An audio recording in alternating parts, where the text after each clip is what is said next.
In November of 2020, the EPA Enforcement Office published a report that most truck owners never heard about. Investigators estimated that over 500,000 diesel pickups in this country had their emission systems removed or disabled over the previous decade. The agency calculated the extra pollution as equal to putting roughly 9 million additional trucks on the road. That report became the justification for a wave of enforcement that is still building today.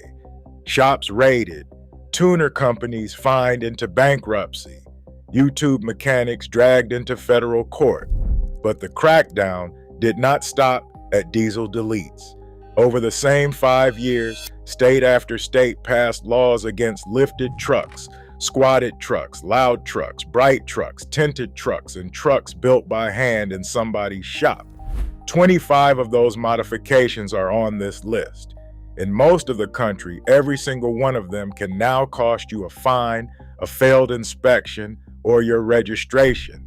And the question worth asking is not whether some of these rules make sense. A few of them do, and I will tell you which ones. The question is how working on your own truck in your own driveway became something that requires permission, and who gains from keeping it that way. Number 25, window tint. Every state in the country now regulates how dark your front windows can be. In most states, the front side glass has to let at least 35% of light through. In California, it is 70%, which means almost any aftermarket film on the front doors is a violation. Officers carry handheld tint meters and press them against the glass at traffic stops. The first ticket is small, often $25 to $100, but the tint stop has become something else entirely. It is the most common legal reason to pull a truck over and start asking questions about everything else on this list. Number 24, LED bulbs and halogen headlight housings, the most popular lighting upgrade in America, sold by the millions online, and almost none of it is legal for road use. Federal lighting standards require the bulb and the housing to be designed together. Drop an LED into a reflector built for halogen and the beam pattern scatters, blinding oncoming drivers. A man spends $40 on a pair of bulbs because his stock headlights are dim and his eyes are not what they were at 30, and he has now put an illegal lighting system on his truck without ever suspecting it. The packaging covers the company that sold them with 4 small words: off-road use only. The seller is protected by those 4 words. The buyer is the one who fails inspection or takes the ticket.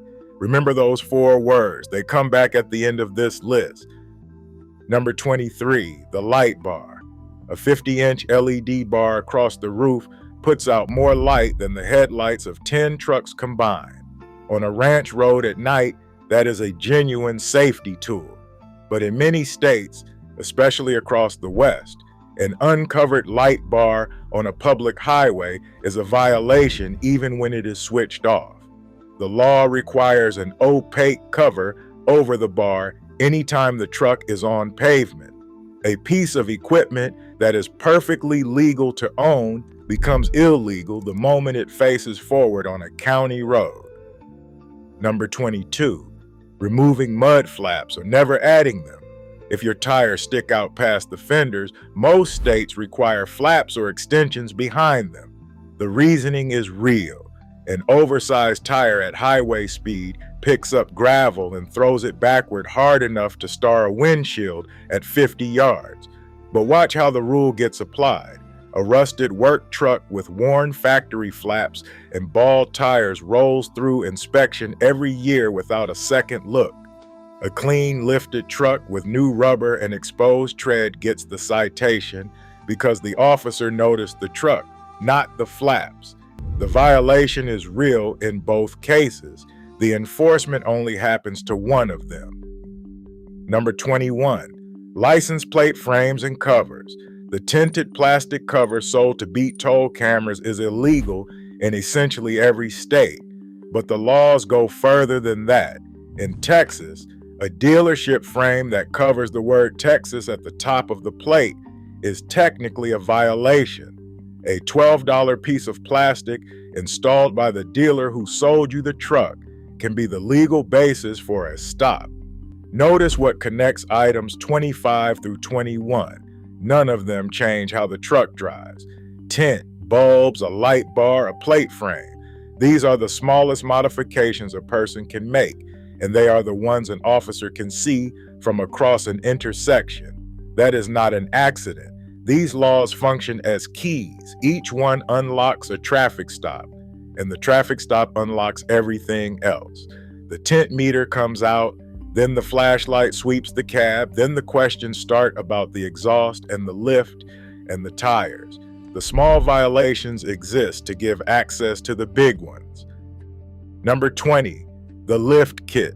Most states now write a maximum number into the vehicle code, either for frame height, bumper height, or headlight height, and the numbers vary so much that a truck legal in Wyoming is a rolling violation in New Jersey.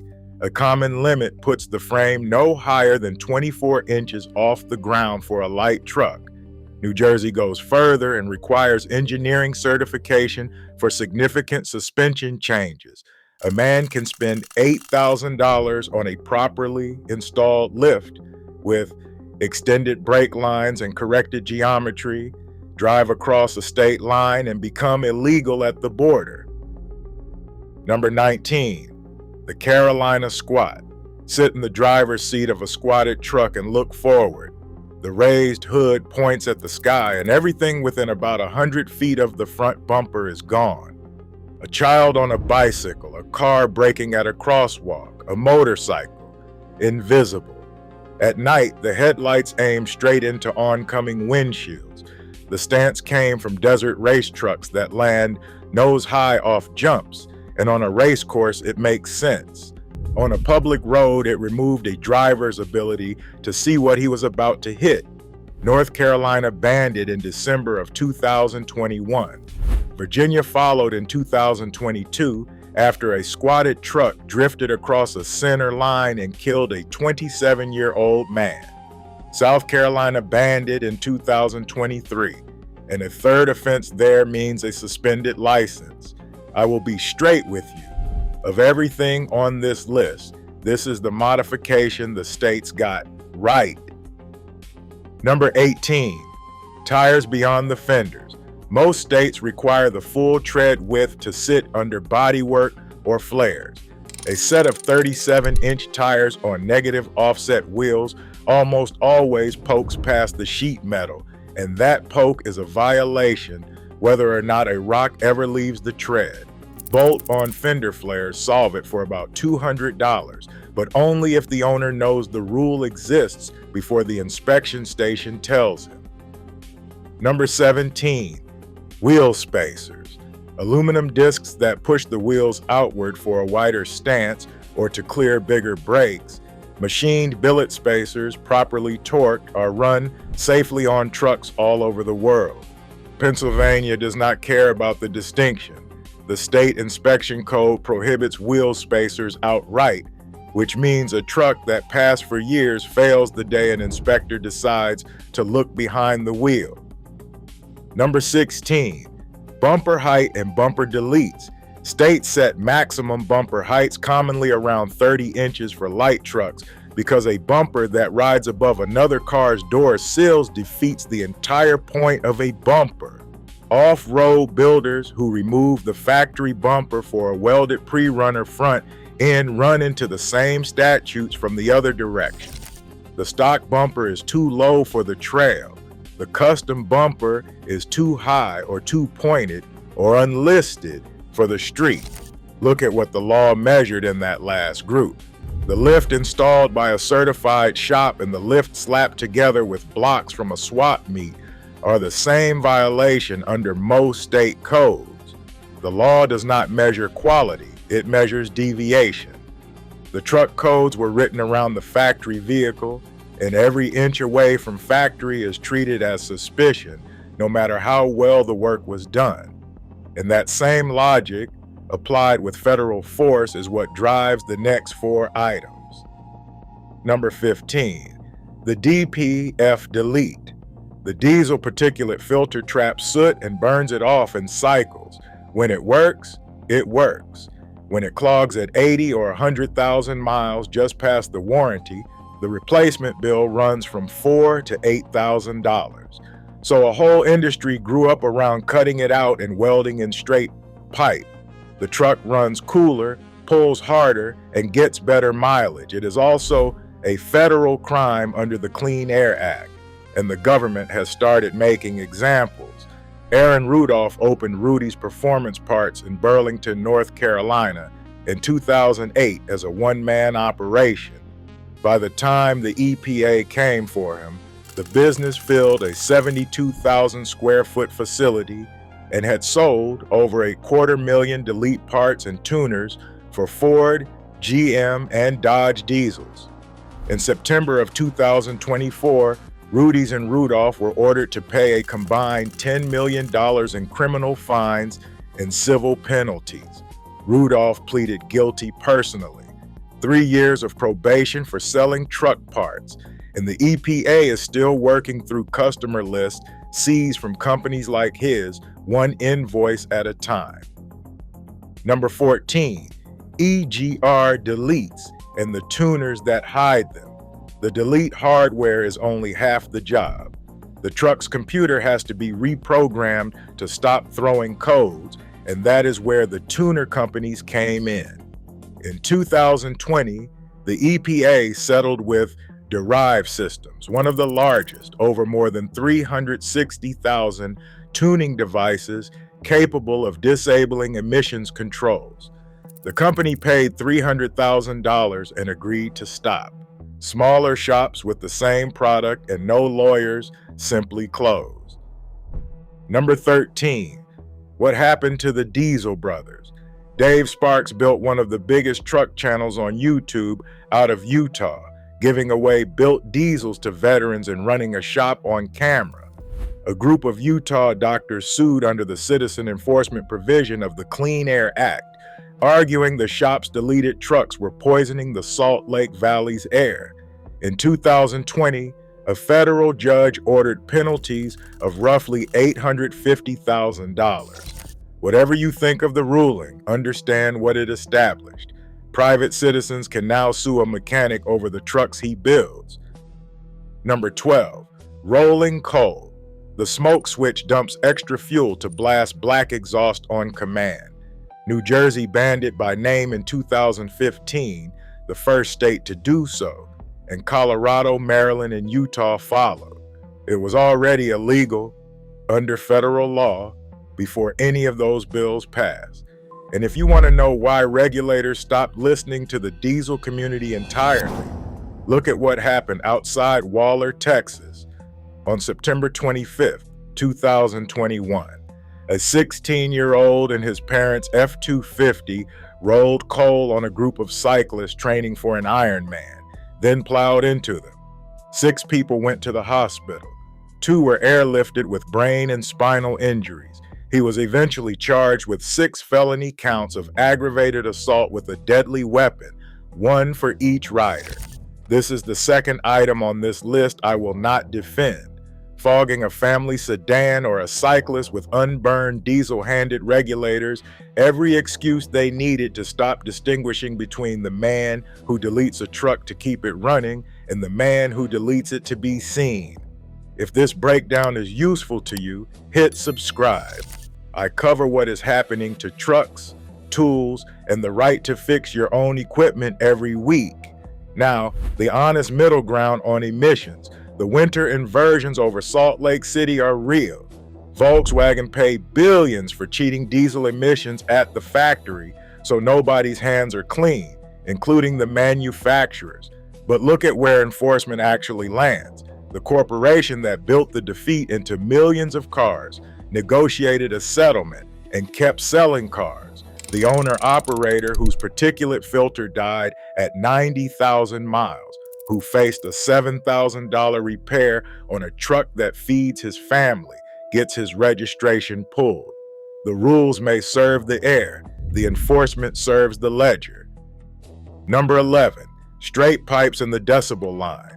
California caps exhaust noise at 95 decibels, and in 2019, the state briefly made loud exhaust tickets mandatory fines with no fix-it option, pushing some citations past $1,000 before lawmakers partially walked it back.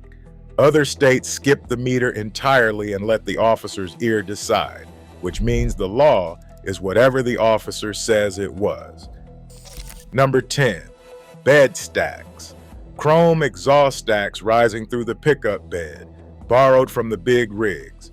Many states regulate where a truck's exhaust outlet may point and how it must be secured, and a stack that passes in one state fails inspection in the next. On a semi, the stack is standard equipment. On a pickup, the same design as a modification, and modifications need permission. Number 9, the train horn. Real locomotive horns run around 150 decibels, loud enough to cause hearing damage at close range, and kits to mount them under a pickup bed sell openly online. Using one on a public road is illegal in most states, both under horn statutes that require a device of reasonable volume and under laws that reserve certain sounds for emergency vehicles. Legal to buy, legal to install, illegal to touch the button. Number 8, underglow. Colored lights beneath the rocker panels. The near universal rules ban red facing forward and blue anywhere because those belong to police, and many states prohibit any underglow while the truck is moving. A parked truck at a show can glow like a jukebox. The same truck becomes a violation the moment it rolls onto the street. Sound and light bring us back to the same principle as the tint and the light bars. These laws share one target: a truck that announces itself. A quiet, dark, factory-height truck moves through the world without questions. Anything else invites them, which makes this final group the one that matters most, because these are the builds where a man is not decorating a truck, he is creating one. Number 7, the engine swap. In California and the states that follow its rules, a swapped engine must be the same year or newer than the truck, from the same or a cleaner emissions class with every factory emissions component functional, verified in person at a state referee station. Drop a legendary mechanical 12-valve Cummins into a newer chassis, an engine famous for running 500,000 miles on nothing, and the truck can never be registered there. The most durable diesel ever put in a pickup is, by regulation, a downgrade. Number 6, the glider kit, a brand new truck cab, frame and body sold without an engine, built to receive a rebuilt older motor. For owner-operators, a glider meant a new truck for tens of thousands less. Powered by an engine, they could rebuild themselves without dealer software. Fitzgerald glider kits in Tennessee employed hundreds of people doing exactly that. In 2016, the EPA capped every manufacturer at 300 gliders per year. An effort to repeal the cap collapsed in 2018 amid a scandal over an industry-funded university study. The trucks were new. The engines were rebuilt to spec.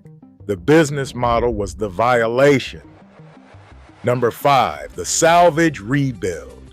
An insurance company totals a 5-year-old truck over hail damage or a bent bedside. A capable man buys it at auction for a third of its value, fixes it in his shop, and applies for a rebuilt title. Then come the branded title inspections, the photo documentation of every repair, the receipts for every part, and in some states, fees and hurdles that consume most of what he saved. The system trusts a factory it has never visited more than a repair it can physically inspect. Number 4, the auxiliary fuel tank. The 100-gallon diesel transfer tank in the bed is a fixture of every ranch in America.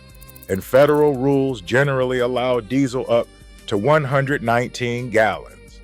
Gasoline is a different story. An auxiliary gasoline tank connected to the fuel system is effectively prohibited without certifications that no individual owner can obtain. The farmer hauling diesel is compliant. His neighbor with a gas truck doing the identical job is not. Number 3, the homemade flatbed, a bed built from channel steel in a farm shop, welded stronger than anything on a dealer lot. State inspection rules on lighting, reflectors, plate placement, and fender coverage give an inspector a half dozen reasons to fail it, and some states now want documentation for hand-built beds and bumpers. The weld is not the problem. The absence of a manufacturer's sticker is the problem. Number 2, the restored classic as a daily driver. California froze its rolling smog exemption, so anything from 1976 onward faces testing forever, no matter its age. Virginia offers antique plates, but restricts those trucks to club events, occasional pleasure use, and testing, meaning it is illegal to simply drive your grandfather's restored pickup to work every day. The truck is welcome to exist. It is not welcome to be used. Number 1, this is not a modification. This is the idea underneath the other 24, and it is the right to open the hood of your own machine. Every item on this list assumes something that used to go without saying, that the man who owns the truck may work on the truck.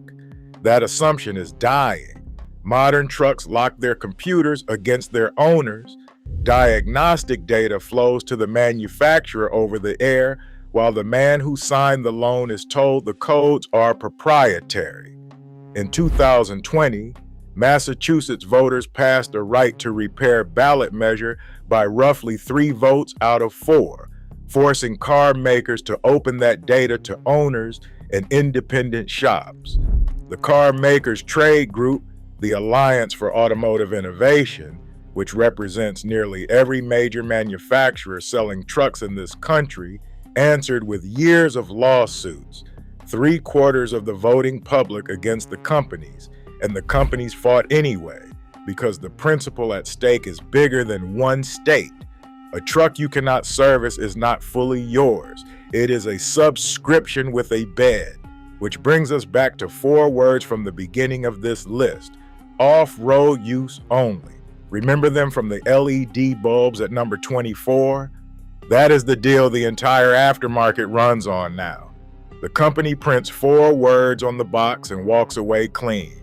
The man who bolts the part on carries every ounce of the risk, the ticket, the failed inspection, the $10 million settlement. The seller is always protected, the owner never is. So before you spend another dollar on your truck, spend one evening instead. Pull up your state's vehicle code through the SEMA Action Network, which tracks every one of these laws in every state for free. Because half the tickets on this list go to men who never knew the number existed, and the other half go to men who knew the number and decided their truck was worth it. Either way, make it a decision. Never let it be a surprise.